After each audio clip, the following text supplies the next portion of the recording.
Hey there, I'm Jim, and if you've ever asked yourself, why did they push me away just when things started to feel real? You're not alone. Here's the truth no one talks about. Avoidants don't pull back because you're not enough. They retreat because you're starting to touch a place inside them they've never let anyone reach. In today's video, we're diving deep into the inner world of the avoidantly attached, not with dry theory, but through a beautifully layered and human-centered analysis, shared respectfully under fair use from a trusted source. We're unpacking what really happens when someone who's always run from love starts to feel it for real. You'll learn why they withdraw after intimacy, why they panic when things are going well, and how to spot the quiet but powerful signs that they might be slowly changing. If you've ever loved someone who keeps their distance, or if that someone is you, this video will shift the way you see yourself and what real love actually requires. Don't forget to hit that subscribe button so you never miss a video that helps you grow in love, attachment, and emotional maturity. And make sure to stick around to the very end, because the final message might be the one thing your heart has been waiting to hear.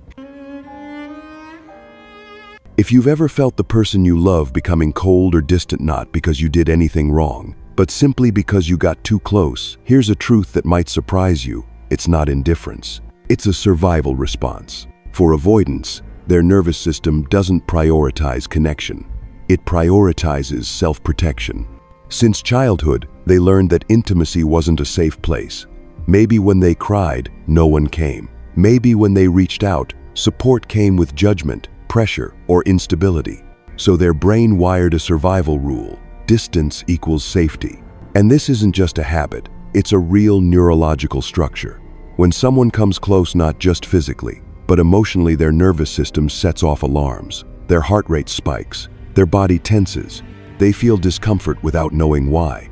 What feels warm and calming to others feels like a threat to them. That's why avoidants often pull away just as the relationship starts to deepen. They text less, share less, seem off. But they're not bored, they're at war inside. One part wants closeness, the other fears it. This makes them painfully confusing to love. You might feel shut out, unloved, or like you're always giving more. But here's the key insight. Their withdrawal isn't a lack of feeling, it's a sign they're starting to feel too much. And that's what terrifies them. This is the great paradox of the avoidant. They don't run because they feel nothing, but because they're finally feeling something real. And their nervous system doesn't know what to do with that. So should we blame them? But we also shouldn't fool ourselves into thinking love alone can fix them without emotional responsibility and self-reflection on their part. What you can do if you're the one holding spaces: stop taking their reaction personally. Don't assume you're not enough or need to work harder. In fact, your stability, boundaries, and non-pressure might be what helps their nervous system slowly recalibrate. And remember, the nervous system's response isn't destiny. It's a story from the past. But transformation can only happen if they're willing to face themselves and you're wise enough not to become the fixer at your own expense. And then, something unexpected happens. They meet someone who doesn't chase, doesn't control, but also doesn't disappear. Someone who shows up with warmth and steadiness, without pushing or invading. Someone who honors their space, but doesn't vanish when they pull back. To most people, this might feel like a hopeful connection. But for the avoidant, this is a moment of nervous system crisis. Because for the first time, they're experiencing both impulses at once: the longing to connect and the reflex to retreat. Their heart wants to open, but their brain screams, danger. Not because the other person is threatening, but because that level of emotional safety is unfamiliar, too real, too close. This isn't rejection, it's primal fear. They don't know how to stay when emotions get real. Until now, connection only felt safe when it was distant, when it didn't ask them to fully show up.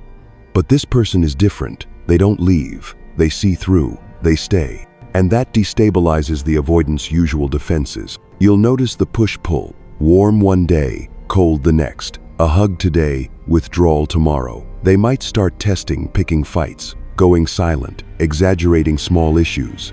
Not because they're manipulative, but because they're asking silently, if I show you my real self, will you still be here? And if the other person responds not with pressure, but with calm presence and emotional boundaries, something incredible begins. The avoidant's nervous system starts to rewire. Slowly, they begin to feel, maybe I don't have to run this time. This is the beginning of what psychologists call earned secure attachment, when someone learns to feel safe in connection not through logic, but through consistent emotional experience. And the change doesn't come with one deep talk. It comes from repetition of something simple but steady, a respectful boundary, a gentle message, a safe return after space. They may still need to step back, but now they say, "I just need a quiet night, I'll text you tomorrow." And that one sentence marks a seismic shift. They're still in the relationship while regulating, not disappearing from it to feel safe. Over time, they realize, the closer they are to you, the less they need to run. Because you're not threatening their boundaries, and they're not seeing closeness as a threat anymore. They're learning, staying doesn't mean losing themselves.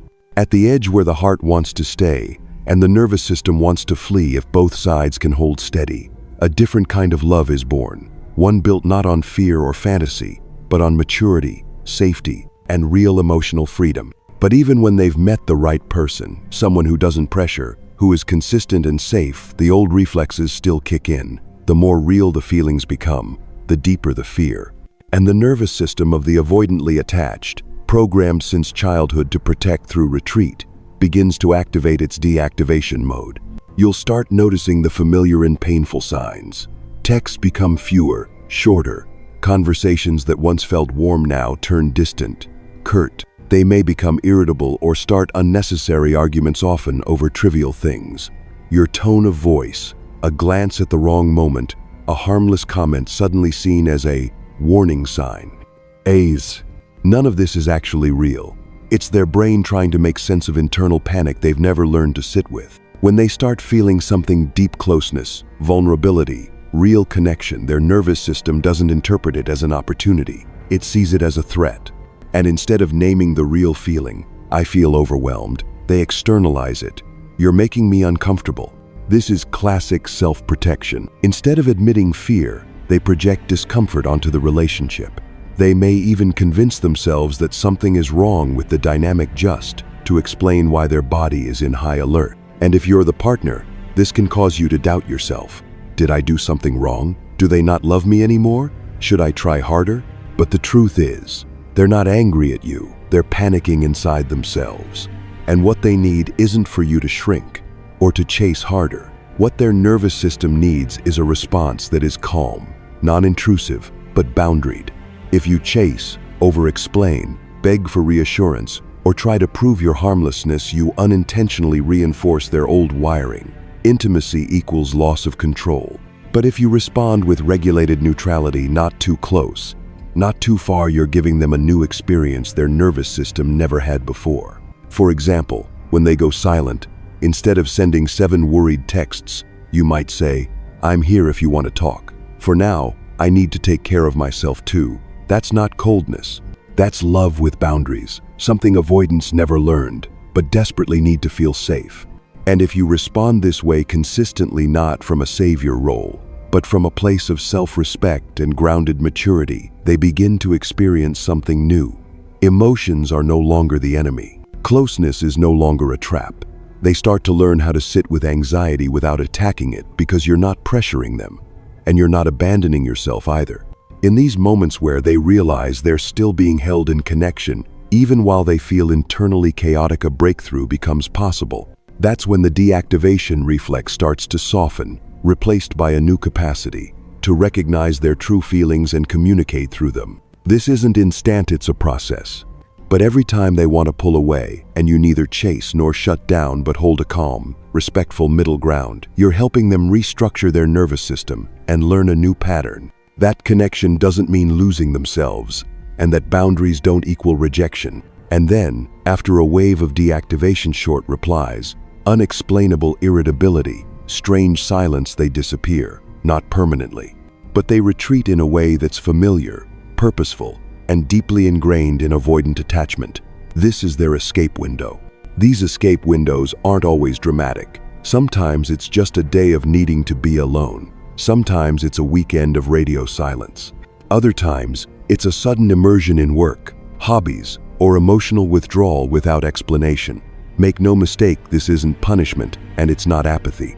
It's their nervous system trying to self-regulate after an emotionally intense or vulnerable moment. Contrary to the cold exterior, this is often when they feel the most overwhelmed inside. A well-timed touch, a deep gaze, a vulnerable conversation, any of these can make them feel like they're losing control. And so, they retreat not to escape you, but to return to what feels familiar, safety through distance. But this is also a critical point in the relationship, because how they retreat and, more importantly, how they return will reveal where they truly are in their emotional growth. Avoidants never learned how to stay connected when overstimulated. For them, silence is stability, distance is safety, disappearing is required to feel whole again. But if they begin to feel emotionally safe with you, if you've created a space where they're not pushed, not controlled, and not abandoned, then something begins to shift. They may still pull back, but now their disappearances become shorter, softer, and less dramatic. Maybe they don't respond all day, but by night, they send a quiet message, "I just needed some time alone." Maybe after a deep conversation, they go quiet but then initiate coffee plans a few days later. These may seem small, but they're profound. They're learning how to return, not just withdraw. They're beginning to understand that stepping away doesn't have to mean cutting off. That needing space doesn't have to end the connection. Most importantly, they're no longer leaving you to do all the repair work. When they start initiating reconnection, even in tiny ways, it shows that their brain no longer codes closeness as danger. Instead, connection begins to hold new meaning, a space where they can regulate without losing the bond. And if you're the one on the other side, your role is vital. Don't reward or punish these escape windows. Don't shame them. Don't abandon your own needs. Instead, hold the boundary with calm. When they return, don't respond with silent resentment or exaggerated welcome. You might say, "I'm glad you're back. Next time, just let me know you need space. I'll understand." That simple sentence teaches them something powerful. Disappearing isn't the only way to regulate emotion. It's these kinds of experiences where they learn that they can step back and still be welcomed without judgment, without control, and without emotional collapse that begin to rewire their attachment model. They not only learn to self-soothe, but to self-regulate while maintaining connection. And that's the true shift from avoidance to emotional maturity. Not that they never need space anymore, but that now they know how to take space without breaking the bond. And it's from these tentative returns where they begin to learn they can step back without breaking the bond that a new behavior slowly emerges. They begin to speak, but not in the way most people do. Avoidants don't suddenly sit down and share their entire emotional history. Instead, they drop clues carefully, disguised as humor, detachment, or vague remarks. These are what we call micro hints, scattered breadcrumbs of vulnerability. A throwaway line like, "Yeah, my dad wasn't really around much," paired with a half smile. Or, "I hate birthdays," tossed out mid-conversation and quickly redirected. These aren't invitations to deep talk. They're emotional sonar pings, testing, "Can you hear what I'm really saying? And if so, what will you do with it?" This stage is tricky for both people. For you, the one staying, it's crucial to neither push nor ignore. If you respond with a flurry of questions, why, what happened, they'll shut down. If you brush it off, they'll retreat. But if you simply acknowledge it gently, "Sounds like that wasn't easy," and leave space, you're signaling that you're a safe emotional container, not a threat. And if you hold that space long enough without pressure, without withdrawal, you become the rare person they can trust. That's when the most valuable transformation begins. Micro hints evolve into macro reveals. When an avoidant believes you can listen without controlling, wait without demanding, and show up without needing to fix, they start saying the things that truly matter. That's when you'll hear, "There's something I've never told anyone," or "This shaped how I show up in relationships, and I want you to understand." These aren't dramatic overshares. They are calculated risks, signs that their nervous system is learning to trust. Not trust that you'll never leave, but trust that if they reveal their truth, you won't manipulate it, rescue them, or take your love away. Macro reveals may involve stories of childhood neglect, past heartbreak, or deeply rooted fears. Fear of dependency, of losing autonomy, of being seen and then rejected. But alongside these fears, something else begins to show: values. They may quietly express, "Family matters to me, even if I don't always show it," or "I want something lasting, I just never believed I could have it." you'll notice a key difference in how they now speak. It's intentional, structured, not scattered or half-joking like before. They begin to open up with clarity, not for emotional effect, but to build something real with you. At this stage, the avoidant is no longer reacting. They're choosing to step into closeness. And yes, it may still be awkward, hesitant, or unpolished, but that's not the point. The point is, they're willing to risk being known. And that is one of the most profound signs of growth in someone who's spent their life hiding behind silence. They're not avoiding connection anymore. They're learning how to build it. And once the macro reveals start to surface, when they begin to share their fears, memories, and deeper values, you may notice another shift, one even more tangible than words. They start to act on their feelings. But this time, their actions aren't just about maintaining distance. They begin to resemble real partnership. Up until now, avoidants have typically expressed care in their own unique way through actions, not words. They won't say, "I miss you," but they'll fix your car without being asked. They won't ask how you're feeling directly, but they'll send you an article that matches your mood. This is their love language, quiet acts of service. However, in the early stages, these gestures aren't about connection, they're about control. They help in ways that keep things manageable, practical, emotionally safe, and without exposing their own inner world. It allows them to feel useful without needing to be vulnerable. But when they begin to trust after experiences of safe returns, non-judgmental conversations, and realizing that intimacy doesn't have to be a trap, their actions start to shift. Gradually, they stop just fixing your problems. They start planning a future with you. This is when you'll realize their affection is no longer wrapped in isolated acts of help. They begin to build a shared life. The once avoided questions, "What are we doing for the holidays? What do you think about moving in together? Should we start budgeting as a couple?" are now questions they initiate, and this should not be underestimated. For someone avoidant, talking about the future isn't just logistical, it's an emotional declaration. When they ask, "Do you want to take a trip together next month?" what they're really saying is, "I'm imagining a future, and you're in it." They're no longer just around you. They're considering your presence long-term. You'll see this most clearly when their actions become collaborative rather than protective. They stop insisting on doing everything alone. They invite you into decisions, from small ones like dinner plans to big ones like finances, family involvement, and lifestyle choices. They no longer need control to feel safe. Instead, they feel safe in sharing emotional power. And maybe for the first time, you'll notice they ask for your opinion, not out of politeness, but because they genuinely care what you think. They want to hear your perspective, not to appease you, but because you've become a real part of their long-term view. Love, at this point, is no longer a one-sided service. It becomes a partnership. And while they may still need space now and then, the key difference is this: they no longer use distance as a way to escape. They're learning to self-regulate within the relationship, not outside of it. This isn't the end of the journey, but it's a turning point. Because when an avoidant starts making plans with you, not just for tomorrow, but for next month and next year, it means that they're not just feeling something for you, they're building something with you. And if you've made it this far, you've likely realized something profound. Avoidants don't lack emotion, they lack safety to show it. They're not cold, they've been burned by closeness. For them, love was never simple. It's been a quiet battle between survival instincts and a deep yearning to connect.